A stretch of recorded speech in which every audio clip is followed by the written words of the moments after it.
السلام علیکم O M T کے قابل اور معزز ناظرین محترم ناظرین، کیا آپ نے کبھی انٹرنیٹ استعمال کرتے ہوئے یہ سوچا ہے کہ چند بٹن دبا کر معلومات کا سمندر کیسے کھلتا ہے؟ آج اس ٹیکنالوجی کے دور میں انٹرنیٹ کی خدمات کو جھٹلایا نہیں جا سکتا۔ اس کی وجہ سے پوری دنیا ایک گلوبل ولیج بن گئی ہے اور اب کوئی بھی معلومات کسی کی دسترس سے دور نہیں۔ ہم اپنے پیاروں سے بات کرتے ہیں، تحریری پیغام بھیجتے ہیں، ویڈیو کالز، میسیجز اور خبریں پڑھتے ہیں، اور بہت سی کتابیں، موویز اور سانگز کو ڈاؤن لوڈ بھی کرتے ہیں، یہاں تک کہ ریڈیو بھی سنتے ہیں، آن لائن گیمز بھی کھیلتے ہیں، اس کے علاوہ چیزوں کی بکنگ کرتے ہیں، اور یہ سب کچھ آج کل فنگر ٹپس پر دستیاب ہے۔ اس کا واحد اور بہترین ذریعہ انٹرنیٹ ہے، اور اس ویڈیو میں ہم آپ کو انٹرنیٹ کی تاریخ کے بارے میں بتائیں گے اور یہ بھی بتائیں گے کہ کس نے بنایا اور کہاں سے آیا۔ لیکن ہماری اس ویڈیو کو شروع کرنے سے پہلے ہمارے چینل پر نئے آنے والے معزز ناظرین سے گزارش ہے کہ وہ ہمارے چینل کو سبسکرائب کریں اور ساتھ ہی بیل آئیکن کو پریس کریں تاکہ ہر آنے والی نئی انفارمیٹیو ویڈیو آپ تک بآسانی پہنچتی رہے۔ محترم ناظرین، یہ ایک انٹرسٹنگ کوسچن ہے کہ انٹرنیٹ کہاں سے آیا اور کس نے بنایا۔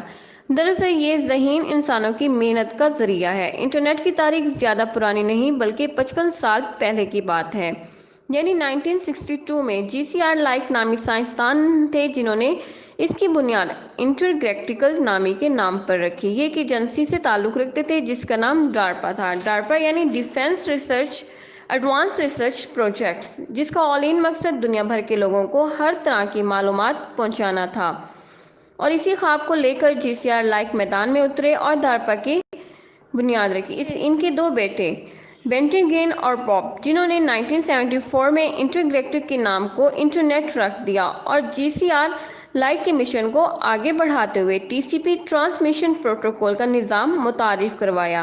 اس کے بعد 1976 میں ڈاکٹر رابرٹ نے ایک تار ایجاد کی جسے انٹرنیٹ کو الیکٹرک کیبلز کے نام سے جانا جاتا ہے۔ اس کے ذریعے ایک کمپیوٹر سے دوسرے کمپیوٹر میں ڈیٹا ٹرانسفر کیا جاتا تھا، جیسے فائل، ٹیکسٹ وغیرہ، مگر یہ محدود جگہ پہ کام کر سکتا تھا، مثلاً آفس، اسکول یا پھر کسی بھی دفتر میں، ادارے میں۔ یہ 1983 میں پاپ اور بینٹن نے ڈارپا کا نام تبدیل کر کے آرپا نیٹ رکھ دیا اور ساتھ یہ شرط رکھ دی کہ جسے بھی نیٹ درکار ہوگا اسے ٹی سی پی لینا ہوگا۔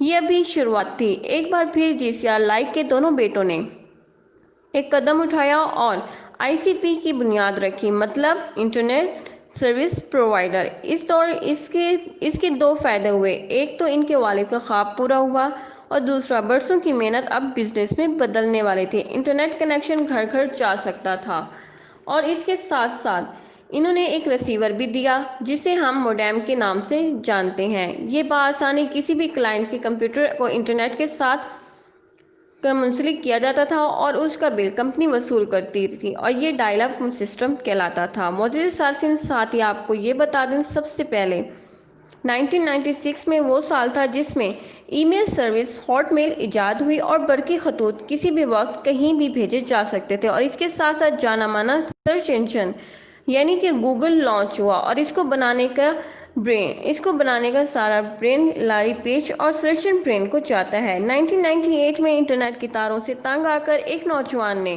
ذرا الگ طریقے سے سوچنا شروع کیا، اور وہ سوچ یہ تھی کہ جیسے کہ آواز بغیر تار سے ایک جگہ سے دوسری جگہ جا سکتی ہے، تو ریڈیو میں تو کوئی ڈیٹا کوئی نہیں ہوتا، تو وہ کیوں نہیں جا سکتا۔ اسی جدوجہد میں وائی فائی کا انوینشن ہوئی، یعنی وائرلیس کیٹالوجی، جس سے موڈیم بھی فرق پڑتا تھا یہ ایک اہم سنگ میل تھا۔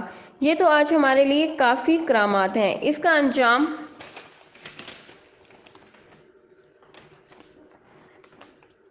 انجام دینے والے کا نام نیپسن ہے۔ پھر 2001 میں ویکیپیڈیا ویب سائٹ بنی اور اس سے ایجوکیشن کا کوئی بھی معاملہ حل کیا جا سکتا تھا، مگر ایک نئے دور کا آغاز ہوا۔ 2003 میں انٹرنیٹ میں تفریح کا سامان بھی مہیا ہونے لگا۔ ایپل کمپنی نے آئی ٹیونز نامی سائٹ پہ 20,000 گانے اپلوڈ کیے۔ 2004 وہ وقت تھا جب جی میل لانچ ہوا اور ڈیٹا سٹوریج کی صلاحیت 1 جی بی دی گئی، جبکہ اس سے پہلے یاہو اور ہاٹ میل پر 2 یا 4 MB ہی دیتے تھے۔ محترم ناظرین، اب باری آئی انٹرنیٹ ویڈیوز کی۔ 2005 میں یوٹیوب کے ذریعے یہ مسئلہ حل ہوا۔ 2005 میں یہ صلاحیت بھی گوگل نے دی۔ یہاں پر اپلوڈ ویڈیو اور سیو کی جاتی تھی۔ اس سے زیادہ انٹرسٹنگ کام 2006 میں ہوا جب ایف بی اور ٹویٹر کا ظہور ہوا۔